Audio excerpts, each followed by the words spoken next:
अनुराधा वैदिक एस्ट्रोलॉजी में आप सबका अभिनंदन। आज हम बात करेंगे कि यदि किसी के भी चार्ट में बुध द्वितीय भाव में हो तो वह आपको क्या क्या बताता है।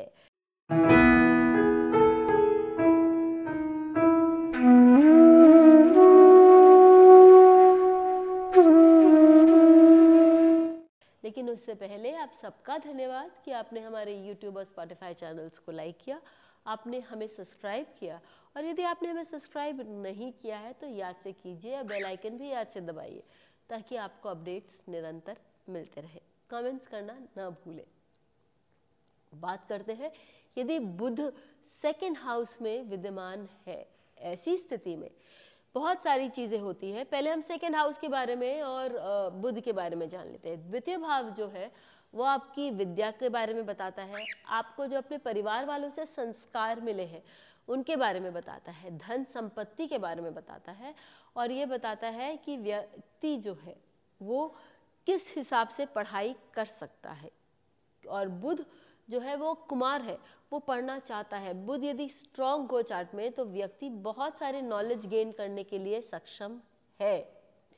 बुध व्यवसायिक दृष्टिकोण को बताता है। मनुष्य बुध आपके थॉट प्रोसेस को बताता है, और क्योंकि वो कुमार है किस ढांचे में ढल सकता है वो इससे मालूम पड़ता है कि वो चार्ट में कौन से ग्रह के साथ है।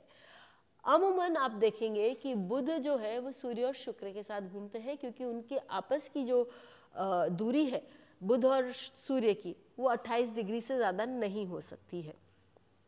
तो ये सारी चीज़ें ध्यान में रखते हुए हम देखते हैं कि बुध यदि किसी का द्वितीय भाव में हो तो स्पीच, बोलने का ढंग, और यदि वो स्ट्रांग हो या लिखने का का वे है व्यक्ति का, वो बहुत स्ट्रांग होता है, और व्यक्ति जो है वो बहुत अच्छा लिख सकता है, वो बहुत अच्छा बोलना जानता है, वो लोगों को इम्प्रेस करना जानता है, वो अपनी भाषा में आर्टिकुलेट होता है, मतलब उसको जो बोलना होता है वो उतना ही बोलता है, नपा तुला बोलने की उसकी क्षमता रहती है। यदि बुध किसी के द्वितीय भाव में है, जैसे कि यदि आप चार्ट यहाँ ले रविंद्रनाथ टैगोर का, तो रविंद्रनाथ टैगोर जी के चार्ट में आप देखिए बुध यहाँ सूर्य और शुक्र के साथ है द्वितीय भाव में। यहाँ सूर्य जो है वो छठे भाव का स्वामी है और वो उच्च का होकर वहाँ पर सूर्य बैठे हुए हैं। तो ऐसी स्थिति में बुध को वो स्टेबिलिटी मिलती है, और उनके प्रोफेशन में या उनके राइटिंग्स में आप देखेंगे कि बहुत स्ट्रॉन्ग, बहुत क्लियरली उन्होंने अपना एक विजन बताया है। बोलने में भी रविंद्रनाथ टैगोर बहुत सपाट थे। ये आपके मॉरल वैल्यूज़ को भी बुध बताता है, क्योंकि वो आपके थॉट प्रोसेस को बताता है, और व्यक्ति क्या सोचता है, क्योंकि सेकेंड हाउस आपके मॉरल वैल्यूज़, आपको क्या संस्कार मिले हैं, किस तरह की बात आप कर सकते हैं। यदि उस समय के सबसे सर्वश्रेष्ठ और शक्तिशाली देश के प्रति एक भावना रखना, और ये रखना कि हाँ मुझे ऐसे देश से कोई मतलब नहीं है जहाँ हिंसा मतलब अतुलनीय लेवल्स तक जा सकती है। ये भी आपके मॉरल ग्राउंड्स को दिखाता है, और ये भी बताता है कि आप अपने थॉट प्रोसेस में कितने क्लियर है। तो एक उच्च का सूर्य, उसके साथ यदि बुध है, वो उसको क्योंकि बुध एक ऐसा ग्रह है कि जिस ग्रह के साथ वो बैठता है वो उस ग्रह के अनुसार फल देता है। तो वो बहुत स्ट्रॉन्ग कन्विक्शंस देता है, व्यक्ति को बहुत स्ट्रॉन्ग मॉरल्स भी देता है। एक और चीज़ आप देखिए कि बुध जो है वो आपको व्यवसायिक बुद्धि देता है। क्यों? क्योंकि काल पुरुष कुंडली के छठे भाव में का स्वामी भी है, वो उसकी मूल त्रिकोण राशि भी है, और वहाँ वो उच्च का भी होता है, और वो छठा भाव जो है वो अर्थ स्थान है। अर्थात बुध की जो बुद्धि है वो जनरली बिजनेस की ओर जाती है।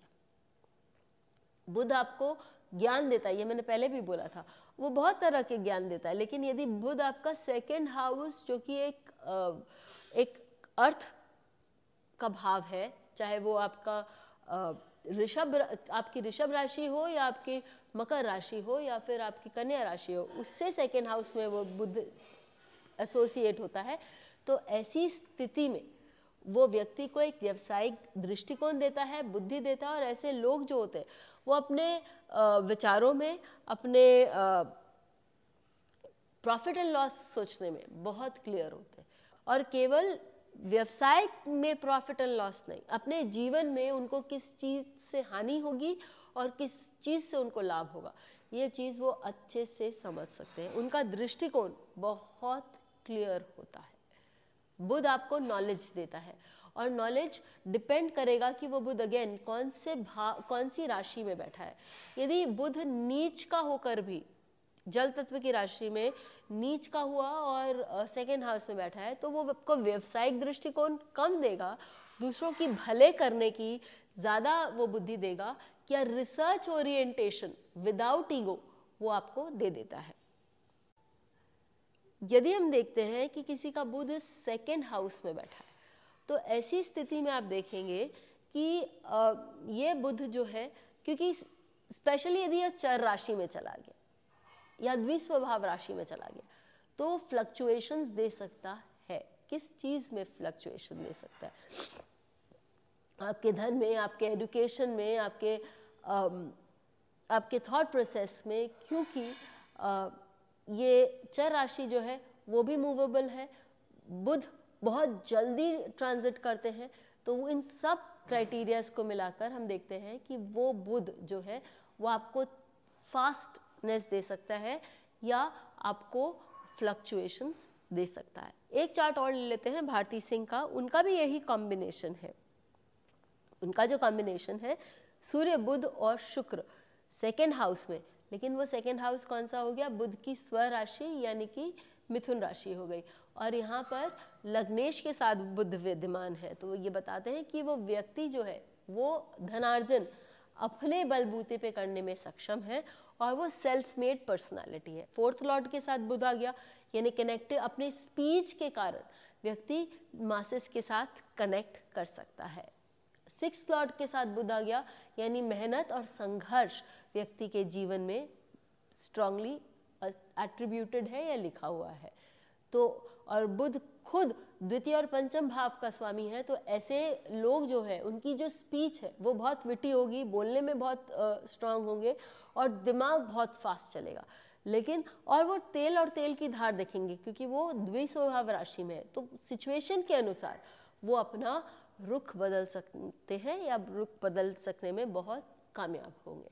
इसी तरह बुध यदि सेकेंड हाउस में विद्यमान हो और उस पर इन्फ्लुएंसेस स्ट्रांग हो व्यक्ति के, मतलब कोई बेनिफिक प्लैनेट बैठा हो या बुध सूर्य के साथ हो, तो ऐसी स्थिति में व्यक्ति जो है वो लाइफ में बहुत अपने विचारों में, अपने थॉट प्रोसेस में, अपने काम में, अपने मॉरल्स में, व्यवसाय में, ये सभी जगह बहुत स्ट्रांग रह सकता है और ये अच्छे रिजल्ट्स देते हैं। व्यक्ति बहुत धन कमाने में सक्षम होता है। ज़रूर लिखकर बताएं कि आपको ये वीडियो कैसा लगा। फिर मिलेंगे, तब तक के लिए। Please hit the bell icon for fresh updates.